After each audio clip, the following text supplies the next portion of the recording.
Assalamualaikum warahmatullahi wabarakatuh. Perkenalkan, saya Saniyah Nafiah dari kelas D PGMI angkatan 2022. Di sini saya akan menjelaskan atau mempresentasikan hasil dari perangkat pembelajaran yang telah saya buat pada saat asistensi mengajar. Sekaligus ini merupakan penugasan dari mata kuliah pengembangan rencana pembelajaran. Perangkat pembelajaran yang telah saya buat meliputi kalender pendidikan, rencana pekan efektif, kemudian program tahunan, program semester, ATP atau silabus, dan yang terakhir RPP atau modul ajar. Yang pertama, saya akan membahas tentang kalender pendidikan yang telah saya buat, yaitu di Min 1 Jombang. Tahun pelajaran 2024-2025 dimulai pada tanggal 15 Juli 2024 dan di Min 1 Jombang pada tanggal 15 sampai 20 Juli dilaksanakan kegiatan matsama atau masa ta'aruf siswa madrasah. Kemudian total hari efektif di Min 1 Jombang pada semester ganjil ada 113 hari dan semester genap ada 99 hari. Dan juga ada 8 hari efektif fakultatif yang bisa dimanfaatkan untuk kegiatan tambahan. Nah, di Min 1 Jombang ini terdapat libur umum atau di kalender pendidikannya disingkat dengan LU dan libur hari besar atau disingkat LHB.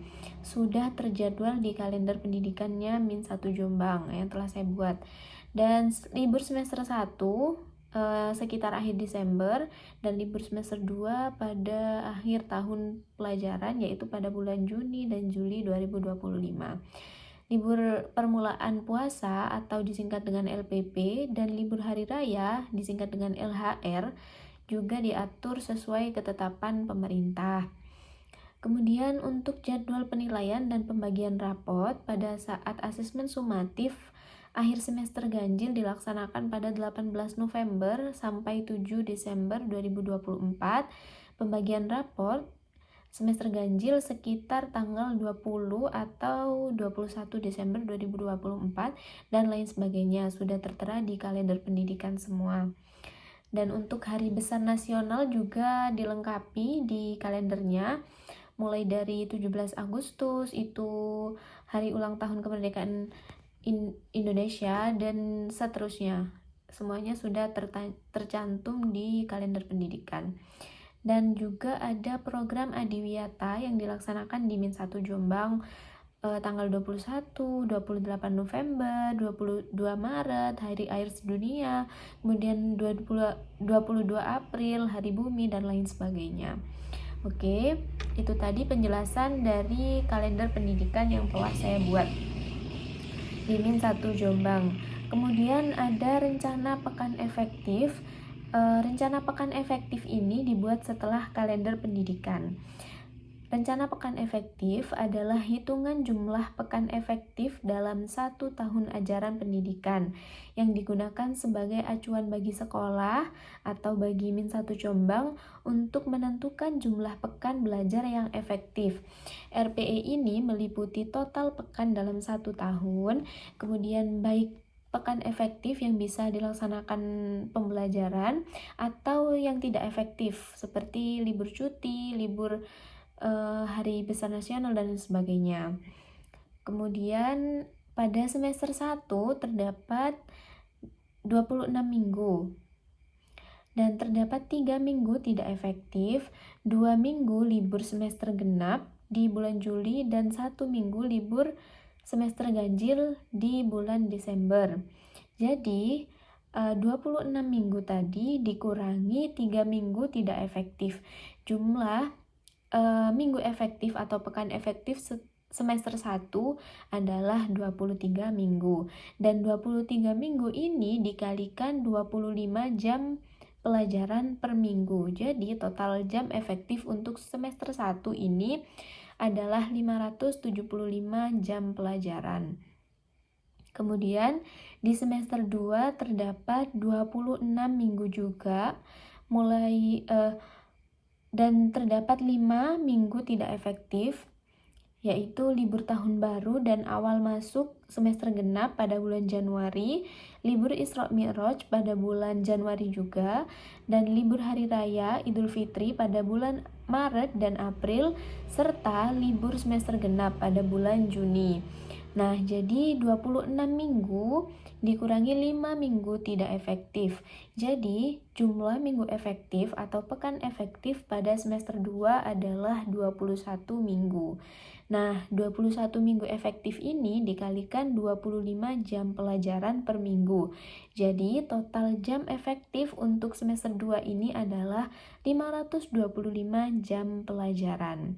Nah, selanjutnya adalah prota atau program tahunan. Jadi, program tahunan ini sesuai dengan kalender pendidikan dan rencana pekan efektif. Jadi, sudah urut. Untuk struktur program protanya disusun per tema dan subtema. Tiap subtema dialokasikan waktu 1 hari per sub pembelajaran. Prota memuat 8 tema sesuai dengan buku tematik kelas 3. Ini saya membuat untuk kelas 3. Jadi yang pertama, tema yang dipelajari adalah perlu diketahui juga untuk kelas 3 di Min 1 Jombang ini masih menggunakan kurikulum 2013. Jadi ini sesuai dengan mata pelajaran tematik. Lanjut, tema yang dipelajari mulai dari pertumbuhan dan perkembangan makhluk hidup, yaitu dipelajari selama bulan Juli sampai dengan Agustus. Tema menyayangi tumbuhan dan hewan berlangsung pada bulan Agustus sampai September. Benda di sekitarku berlangsung pada bulan September sampai Oktober. Kewajiban dan hakku berlangsung pada bulan Oktober sampai dengan November. Perubahan cuaca pada bulan Januari sampai dengan Februari. Energi dan perubahannya pada bulan Februari sampai dengan bulan Maret. Perkembangan teknologi pada bulan Maret sampai dengan April. Dan yang terakhir ada tema 8, yaitu Praja Muda Karana atau Pramuka mulai dari bulan April sampai dengan bulan Mei. Dan di sini juga dilengkapi dengan jadwal ulangan harian. Jadi setelah setiap tema diadakan ulangan harian. Disediakan waktu untuk remedi dan pengayaan mulai 1 sampai 2 hari. Nah, prota ini sinkron dengan kalender pendidikan dan jadwal prota disesuaikan dengan hari efektif dan libur yang sudah ditentukan. Nah, itu tadi penjelasan tentang prota. Selanjutnya adalah perangkat pembelajaran yang telah saya buat adalah program semester atau disingkat dengan PROSEM. PROSEM ini adalah perencanaan pembelajaran yang memuat tema, subtema, alokasi waktu, dan jadwal kegiatan untuk 1 semester. Jadi yang prota itu untuk pembelajaran selama 1 tahun, dan untuk PROSEM ini pembelajarannya 1 semester.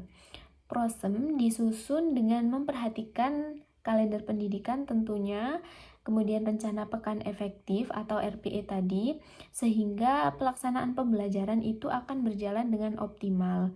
Program semester ini saya buat berlaku pada semester genap saja karena saya melakukan asistensi mengajar di Min 1 Jombang itu pada semester genap. Jadi yang berlangsung mulai bulan Januari hingga Juni 2025. Jadwal PROSEM disusun berdasarkan hari efektif dalam kalender pendidikan. Nah, pada semester genap ini pembelajaran di Min 1 Jombang kelas 3 terdiri dari 4 tema utama, yaitu tema 5, 6, 7, dan 8. Tema 5 tentang cuaca dan dengan subtema cuaca, musim, dan iklim. Untuk tema 6 tentang energi dan perubahannya mencakup sumber energi, perubahan energi alternatif, dan penghematan energi. Kemudian untuk tema 7 tentang perkembangan teknologi meliputi teknologi pangan, sandang, komunikasi, dan transportasi. Kemudian tema 8 yaitu tentang Praja Muda Karana, mencakup keanggotaan pramuka, kemandirian, kreativitas, dan petualangan. Dan setiap tema ini dialokasikan waktu 26 jam pelajaran. Setelah penyelesaian setiap tema, diadakan ulangan harian untuk mengevaluasi penguasaan materi oleh siswa. Dan jadwal ulangan harian telah ditentukan secara terstruktur dalam prosem. Penilaian akhir tahun juga dilaksanakan atau direncanakan pada tanggal 26 Mei sampai dengan 13 Juni 2025 dan sudah tertera di prosem yang telah saya buat. Setelah itu dilakukan penyelesaian administrasi dan pembagian raport semester genap pada tanggal 16 hingga 20 Juni 2025. Demikian penjelasan tentang program semester. Selanjutnya adalah penjelasan tentang silabus yang telah saya buat. Silabus merupakan rencana pembelajaran yang memuat kompetensi inti, kompetensi dasar, indikator pencapaian, kemudian materi dan kegiatan pembelajaran, serta penilaian dan alokasi waktu. Silabus ini menjadi acuan guru dalam mengembangkan RPP atau rencana pelaksanaan pembelajaran dan proses pembelajaran. Tema 6 ini berjudul energi dan perubahannya. Tema ini terdiri dari 4 subtema dengan alokasi waktu 26 jam pelajaran untuk masing-masing subtema. Nah, kompetensi inti dalam silabus ini mencakup KI 1 menerima dan menghargai ajaran agama, KI 2 menunjukkan perilaku sosial yang positif, KI 3 memahami pengetahuan sesuai tingkat dasar, dan KI 4 menunjukkan keterampilan berpikir dan berkarya kreatif. Nah, ini nanti akan dicantumkan juga pada RPP. Nah, tema 6 ini juga terintegrasi dalam beberapa mata pelajaran mulai dari PPKN, Bahasa Indonesia, PJOK, Matematika, dan Seni, Budaya, dan Prakarya. Untuk tema 1 membahas tentang sumber energi, untuk tema 2 membahas tentang perubahan energi, untuk subtema 3 membahas tentang energi alternatif, untuk subtema 4 membahas tentang penghematan energi, dan penilaian dalam silabus ini juga meliputi penilaian sikap, penilaian pengetahuan, dan penilaian keterampilan. Itu tadi penjelasan dari silabus. Kemudian yang terakhir ada penjelasan tentang RPP. RPP adalah rencana pelaksanaan pembelajaran, dan RPP ini merupakan pengembangan dari silabus yang telah saya buat. RPP yang saya buat ini dilengkapi dengan identitas Min 1 Jombang, kemudian identitas mata pelajarannya, kelasnya, semesternya.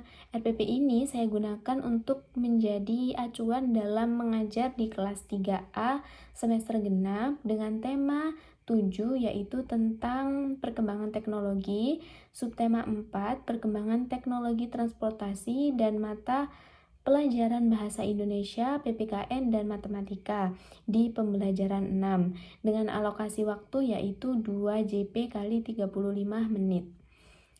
RPP ini dilengkapi dengan kompetensi inti, kompetensi dasar, dan indikator pencapaian, kompetensi per mata pelajaran juga, kemudian tujuan pembelajarannya, materi pembelajarannya, per mata pelajaran juga, yaitu untuk PPKN materinya perilaku yang tepat dalam menyikapi kebersamaan. Untuk matematika, materinya tentang membuat gambar, bangun datar, dan menentukan kelilingnya. Kemudian untuk bahasa Indonesia, yaitu membuat clipping tentang transportasi khusus. Nah, saya menggunakan model pembelajaran yaitu game-based learning dengan pendekatan tematik dan metode pembelajaran yang bermacam-macam, mulai dari ceramah, diskusi, tanya jawab, penugasan, dan permainan. Itu semua sudah saya jelaskan di RPP. Kemudian untuk media pembelajarannya, saya menggunakan PowerPoint interaktif yang dilengkapi dengan kuis interaktif juga. Kemudian saya menggunakan media pembelajaran juga berbentuk konvensional untuk membuat clipping di bahasa Indonesia, yaitu lem, kertas HVS, gambar alat transportasi khusus, pensil warna, spidol, alat tulis, dan lain sebagainya. Nah, untuk memperlengkap RPP ini, saya juga membuat langkah-langkah pembelajarannya. Pembelajaran diawali dengan pembukaan, kemudian ada inti dari pembelajaran, dan juga ada penutup. Dan di akhir RPP, setelah langkah-langkah pembelajaran, dilengkapi dengan penilaian yang akan dilakukan oleh guru. Penilaian ini meliputi 3 aspek, yaitu penilaian sikap, pengetahuan, dan juga keterampilan. Itu semua merupakan komponen-komponen dari RPP yang telah saya buat. Itu tadi penjelasan dari isi perangkat pembelajaran yang telah saya buat. Dan perangkat pembelajaran yang telah saya buat ini sangat bermanfaat bagi saya untuk menjadi acuan sebelum saya melaksanakan pembelajaran di kelas. Demikian presentasi dari saya, kurang lebihnya mohon maaf. Saya akhiri, wassalamualaikum warahmatullahi wabarakatuh.